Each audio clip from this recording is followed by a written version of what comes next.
12 anos, a questão climática entrava na minha agenda de pesquisa. Eu, assim como colegas, pesquisadores, pesquisadoras, estava bastante motivada em compreender o que de fato são as mudanças do clima. Quais são as dimensões humanas das mudanças climáticas? Que impactos essas mudanças trazem no nosso cotidiano, na nossa vida, no ambiente? Estava bastante motivada também a produzir conhecimento que, de certa forma, poderia ser usado para acelerar as mudanças, as transformações necessárias. Naquele momento, a minha atenção estava muito mais direcionada a entender como as pessoas percebem as mudanças climáticas. O que pesa nas percepções das pessoas? Como elas constroem as suas percepções sobre os riscos, ameaças, os impactos? O que pesa? Em outras palavras, informação, conhecimento, experiências pessoais vividas, perspectivas econômicas, condições afetivas, condições financeiras. As pesquisas mostravam que esse processo de se conectar às mudanças climáticas e perceber os riscos é um processo bastante baseado na associação e na afetividade. Ou seja, na informação que as pessoas têm sobre as mudanças climáticas, na atenção que elas dispensam ao assunto e na confiança que elas têm nos dados. As pesquisas também mostravam que a forma como as pessoas conectam os chamados eventos extremos, ondas de calor, fortes chuvas, secas, ao fenômeno das mudanças climáticas, é um processo bastante baseado nas experiências pessoais vividas. Mas é também bastante baseado e depende muito dos contextos sociais e políticos. O que os meus estudos mostraram naquele momento é que as percepções, elas são um dos elementos importantes nesse processo de conexão com a questão climática. Tem outros aspectos, outros elementos que são bastante relevantes, como compreender o que de fato está em jogo quando a gente fala de emergência climática, a disposição para agir, e, em particular, a disponibilidade de recursos para tomar as ações necessárias. Mas esses elementos, eles não são só importantes no nível individual. Eles são fundamentais também no nível de governo. E é aqui que eu conecto o segundo momento das minhas pesquisas sobre mudanças climáticas. Como é que os governos estão internalizando essa discussão sobre mudança do clima nas suas agendas de decisão? As pesquisas já mostravam toda uma relação muito forte entre política e ciência, mas, em particular, entre governos locais e adaptação às mudanças climáticas. No mundo como um todo, a gente está falando de mais ou menos 55% de pessoas que hoje vivem em cidades. Juntos, esses ambientes urbanos são responsáveis por mais ou menos 70% das emissões de dióxido de carbono. Emissões relacionadas ao uso intensivo de combustíveis fósseis, mas bastante relacionadas aos nossos estilos de vida urbanizados. Por concentrarem tantas pessoas, as cidades também são bastante suscetíveis aos impactos das mudanças climáticas. No Brasil, 80% da população vive em cidades. Claro que eu estou me referindo aqui a municípios com características e especificidades muito diferentes. Desde cidades muito pequenas, com menos de 5.000 habitantes, a uma cidade como São Paulo, uma mega cidade com mais de 11 milhões de habitantes. Mas, em comum, nas cidades brasileiras, a gente precisa considerar o que eu tenho chamado de uma equação bastante perversa, que muitas vezes não só soma, mas multiplica diversos efeitos. Os efeitos das dinâmicas de planejamento, os efeitos das carências de assistência, de serviços, a supressão da cobertura vegetal, a negligência em relação à infraestrutura verde, à infraestrutura azul, nossos rios e córregos, as condições de vulnerabilidade de boa parte das pessoas, as negligências, as iniquidades sociais. Todos esses elementos potencializam e muitos efeitos dos extremos climáticos.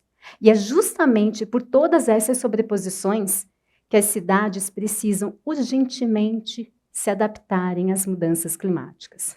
Elas precisam acelerar os seus processos de adaptação.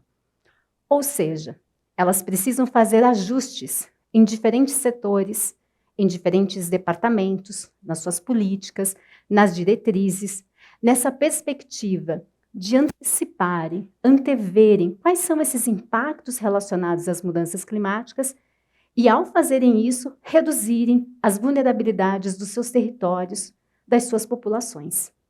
E é aí que eu e um grupo de pesquisadores criamos um projeto chamado Se Adapta. O que nos motivava naquele momento era entender como essa discussão está presente nas cidades brasileiras. Como que os governos locais têm trazido a questão climática com mais ou menos força nas suas agendas políticas. Nós, então, começamos a investigar algumas grandes cidades brasileiras, pensando quais são os elementos e fatores que interferem na capacidade adaptativa dessas cidades, ou seja, no potencial que essas cidades têm de estar em um estado mais desejável frente aos impactos das mudanças climáticas. Uma primeira dimensão que a gente olhou foi a de fatores cognitivos, ou seja, percepção de risco, nível de urgência, senso de consciência por parte dos atores institucionais e dos tomadores de decisão. Esses elementos são fundamentais para motivar a adaptação. Uma segunda dimensão fundamental que a gente considerou, recursos. Recursos econômicos, recursos tecnológicos, recursos informacionais, recursos humanos. Esses aspectos são necessários para trazer o mínimo aporte em termos de recursos, de suporte para que as cidades possam, de fato, começar a pensar e implementar medidas adaptativas. Uma terceira dimensão muito importante, os chamados fatores organizacionais. Essas cidades fazem parte de fóruns, comitês, redes que estão discutindo a questão climática. Essas cidades têm políticas, arcabouços normativos, regulatórios focados na questão ambiental, na questão climática. Essas cidades compartilham informações, sistematizam informações, como que são as práticas administrativas. Esses elementos são fundamentais para trazer a adaptação numa perspectiva mais transversal e presente nas decisões que são tomadas em diferentes setores. Uma quarta dimensão que a gente olhou, aspectos políticos. Há vontade política? Há comprometimento político no médio e longo prazo? Esses elementos são centrais para que, de fato, o desejo se transforme em ação concreta. E, por fim, no contexto das cidades brasileiras, a gente entendeu que era super importante olhar as dinâmicas locais de planejamento urbano. Ou seja, existe fiscalização em relação às leis políticas vigentes? Como os grupos de pressão do setor privado fazem lobby, participam ali do dia a dia das decisões que são tomadas? E, em particular, esse descompasso que existe entre a complexidade dos problemas locais e a extensão de autoridade do governo local. Eu poderia aqui ficar falando muito tempo sobre os resultados que a gente alcançou quando a gente olhou essas dimensões todas nas grandes cidades brasileiras, mas eu compartilho aqui alguns dos resultados mais importantes. Primeiro, de fato, há enormes desconexões entre políticas setoriais e que afetam muito a capacidade adaptativa das cidades. Há uma falta de fiscalização enorme em relação às políticas e arcabouços regulatórios vigentes. Há conflitos entre diferentes jurisdições. A perspectiva burocrática, que ainda persiste muito na realidade das gestões públicas locais, muitas vezes atrasa tomadas de decisões que precisam ser mais urgentes. Há uma perspectiva utilitarista por parte dos políticos que ainda atravanca bastante esse processo, sobretudo porque há uma hostilidade forte em relação às questões ambientais e climáticas. Mas um dado interessante surgiu dessa nossa pesquisa e que nos levou, então, a uma terceira etapa desses nossos estudos. A necessidade de produzir dados que ajudem as cidades a transformar essa ideia de adaptação numa perspectiva prática.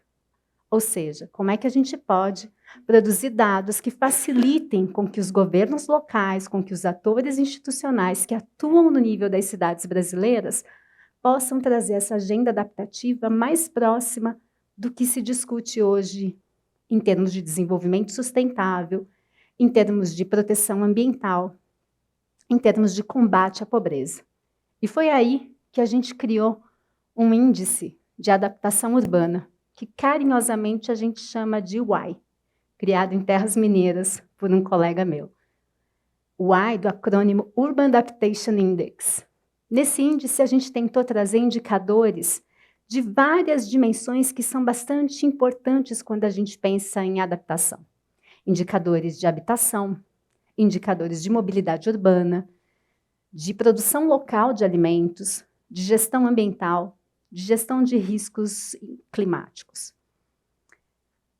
A gente já aplicou esse índice nos 645 municípios do estado de São Paulo. E agora, bem recentemente, a gente aplicou para o Brasil todo, para os mais de 5.000 municípios brasileiros. E antes de dar alguns spoilers para vocês do que esse índice nos revela, eu queria dizer algumas potencialidades que a gente enxerga nele.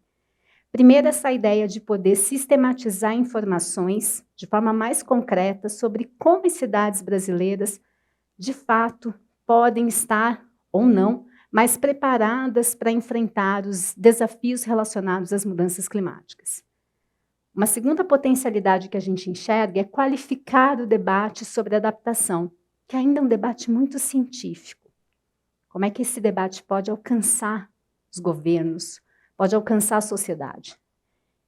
E terceira potencialidade que a gente enxerga, esse índice pode estimular os governos locais a agirem, a fazer ajustes, a propor políticas públicas a partir das realidades locais dos seus municípios. A situação, quando a gente aplicou esse índice no contexto brasileiro, e esse artigo deve ser publicado muito em breve, não é das mais animadoras, não. Apenas 36%, ou seja, uma em cada 3 cidades brasileiras, apresentam um plano municipal de habitação. O que mostra para a gente que as questões relacionadas a riscos focados em habitação, em áreas vulneráveis, em moradias vulneráveis, ainda não estão muito bem processados pelos municípios. Mas apenas 7% dos municípios brasileiros têm alguma lei ou um instrumento específico focado à questão climática, seja na perspectiva de adaptação ou na perspectiva de mitigação, nos esforços para diminuir as emissões de gases de efeito estufa. Apenas 5% dos municípios declararam que tem uma carta geotécnica, que é um instrumento de planejamento urbano fundamental, porque nos dá diretrizes sobre como usar e ocupar o solo.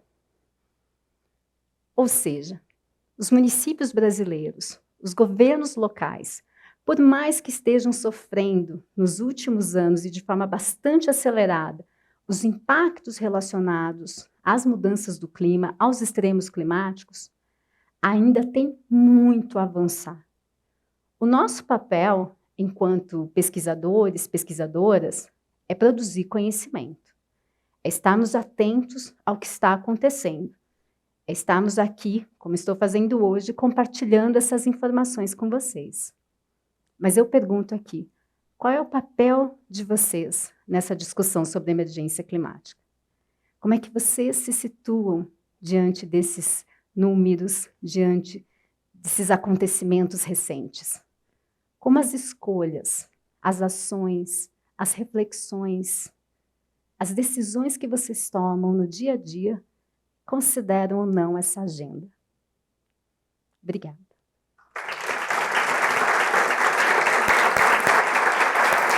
Obrigada.